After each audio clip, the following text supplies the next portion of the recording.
Hello everybody, thank you so much for the feedback on my last video. You've given me the confidence and the push that I've needed so that I can make more videos, and hopefully I'll be putting away my shyness and I'll try to make more of these videos helping you to understand the Montessori method better.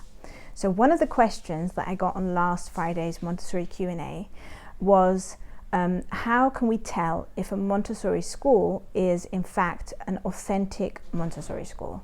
And this is something that people all over the world face, the difficulty of finding a true Montessori school.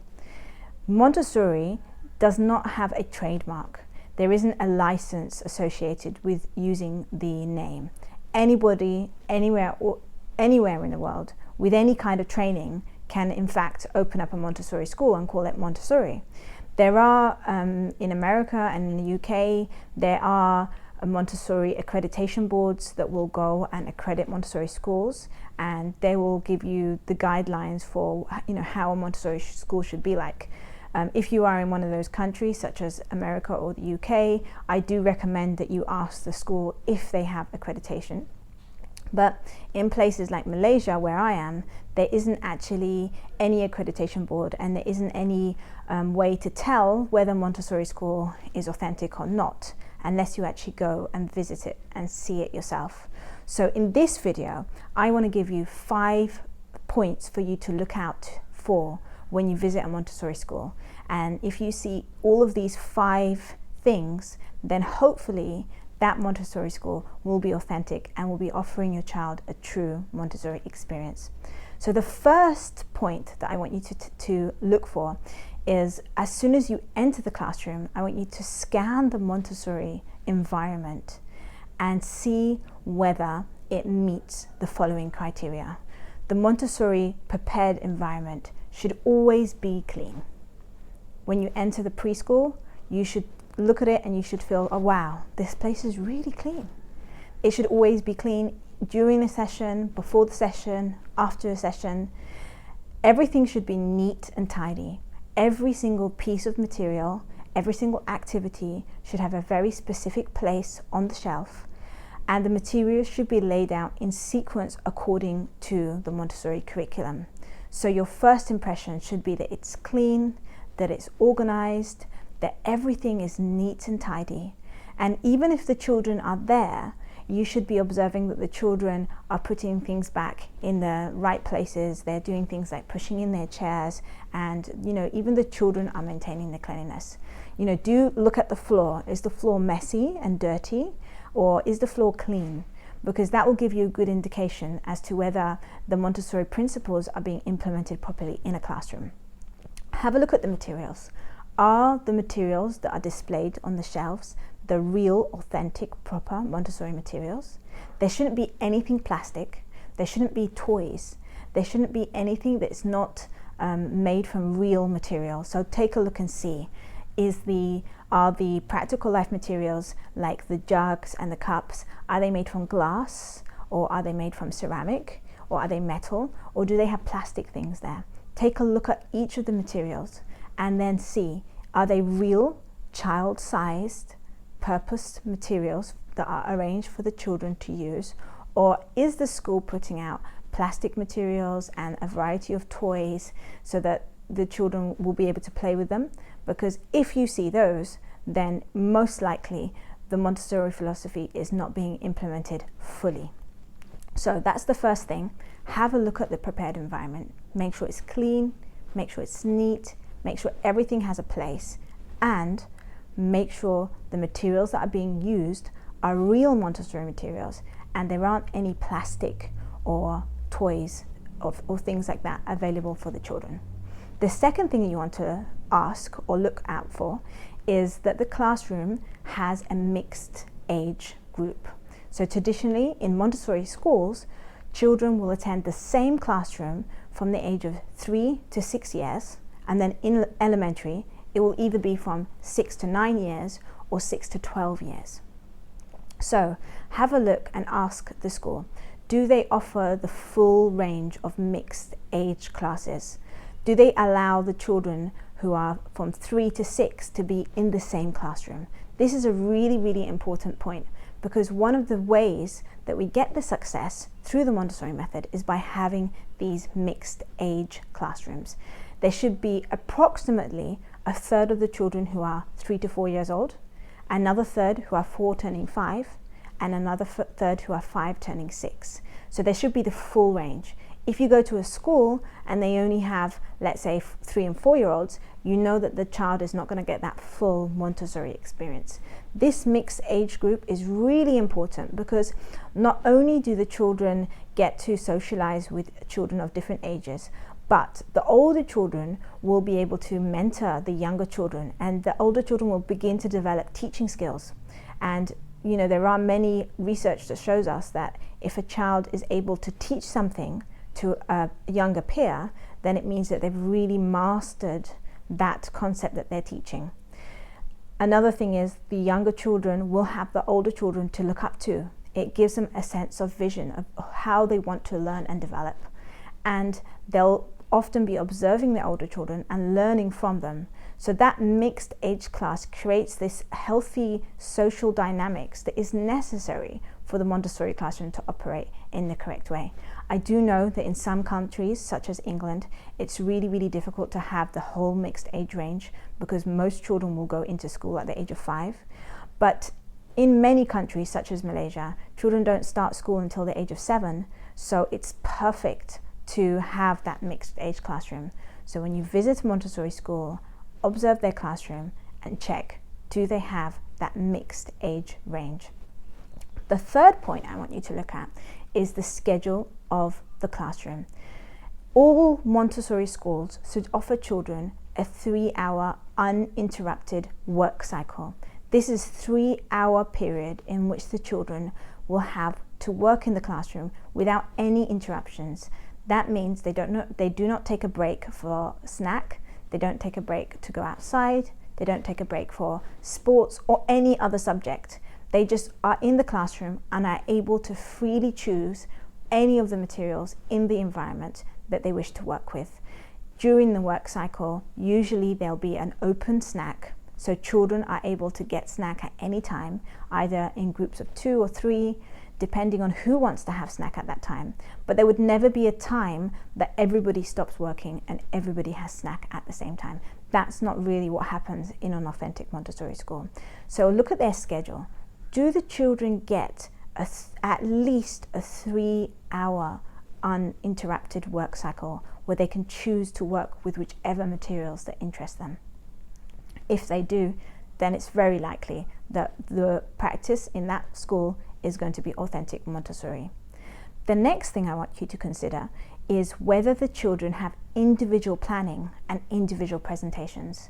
Many Montessori schools that I've seen in this part of Southeast Asia, they might have a beautiful setup, they may have the mixed age classroom, they may have a work cycle, but when it comes to presentations, the teacher will gather children in large groups. Sometimes it will be the whole class gathered, and she'll present a lesson to all of them at the same time. Actually, that's not really the way that it works in a Montessori environment. That's kind of more of a traditional way of teaching. In a Montessori environment, children are presented to usually on an individual basis. If it's an elementary classroom, then they'll be presented to in a small group together according to who needs that presentation. But we hardly ever have all group presentations. Every single child should have their own individual learning plan, and they should be presented to whichever material is needed for their own learning and development. And that's why group presentations are not something that you see in authentic Montessori classrooms. In the 3 to 6 classrooms, for some of the older children who are maybe 5 and 6, maybe they'll be presented to things from the cultural area in groups of 2, 3, maybe even 4. Something like that is okay, because it's a cultural material and it's something more general, and the teacher would select that those 3 or 4 children in that group are ones that all need that presentation. So a group presentation like that is fine, but you would never really see children working regularly in group presentations. What you should be seeing is that the Montessori teacher is going to the children one by one, traveling around the classroom and giving every single child that one-to-one individual presentation time, giving the child the exact lesson that they need for their learning and their development. This is slightly different in the elementary classroom because children in the elementary classroom are more social. So they do want to work together. And so in an elementary classroom, the children may be grouped for some presentations, but it's not going to be a grouping according to age or according to the academic year they're in. It's going to be a grouping according to their ability and to whether they need that lesson or not. So in the maths area, children, 2 or 3 children may be together, but they may not have the same group when it comes to science or when it comes to their grammar presentations. They'll have the group according to what they are ready to learn. In a Montessori classroom, we do commonly do circle time, but the circle times that we do in a Montessori classroom are quite different from what you would see in an outside school. Instead, our circle times are really short, maximum 15 to 20 minutes, and often we use that opportunity to connect as a community, to do stillness, to make some prayers, and also to do grace and courtesy. So it's not a circle time where we use to introduce the children to, let's say, the letter of the week or something like that. It would be something where we're doing something that is relevant to all the children. So bear that in mind when you visit a Montessori school and ask them, do the children have individual planning and individual presentations, or are they being taught as a group? The fifth and the final point that I want to tell you today, that I want you to look out for when you visit a Montessori school, is the adult. Montessori teachers have to undergo a lot of training in order to become a competent Montessori teacher who can run a classroom according to the Montessori philosophy. So have a look and see, are the teachers that are running your classroom Montessori certified? Are they Montessori trained? Do they have Montessori experience? It's not really possible for somebody who hasn't had any Montessori training to just open up a Montessori classroom and just from reading a few books be able to authentically run their classroom. It's really essential for teachers to get training, and that training takes years. Even after the teacher has received their Montessori credential, even after they've completed their course, there's still so much learning that the teacher needs to do in order to be able to implement what they've learnt in the Montessori classroom.